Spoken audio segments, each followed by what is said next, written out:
Maman de 2 enfants et heureuse en ménage avec son mari Grégoire Ludig, Marie Portolano s'est déniché un petit nid douillet dans l'animé 9e arrondissement de Paris. Elle en avait ouvert les portes en 2022, lors d'un entretien avec Le Monde.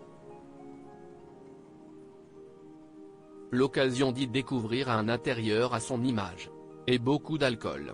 Depuis la rentrée 2023, Marie Portolano fait partie des équipes de France 2 où elle présente du lundi au jeudi Télématin, aux côtés de Thomas Soto.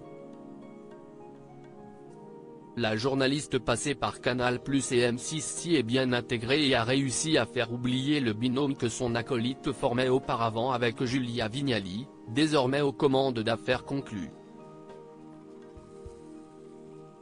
Le rythme est certes plus intense que ce qu'elle a connu dans le passé mais Marie Portolano ne craint pas les réveils, très matinaux. Et pour cause, elle y est bien habituée depuis qu'elle est devenue maman. La jolie blonde de 37 ans a en effet accueilli 2 enfants. Il y a d'abord eu son aîné James, né en 2014 de son ancienne relation avec un père méconnu mais avec qui elle entretient toujours de bons rapports.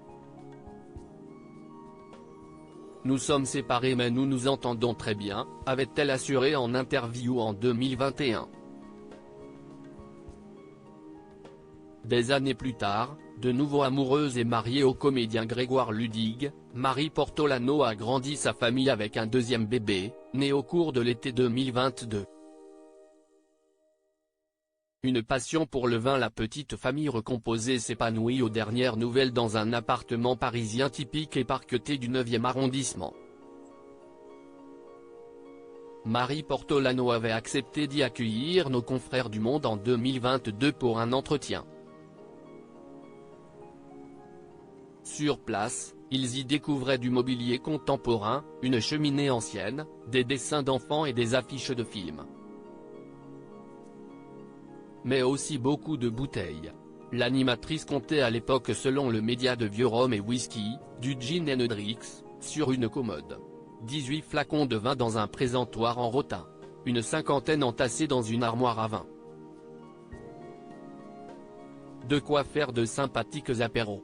D'ailleurs, pour ses invités ce jour-là, Marie Portolano avait décidé de leur faire goûter un Bouzeron 2018.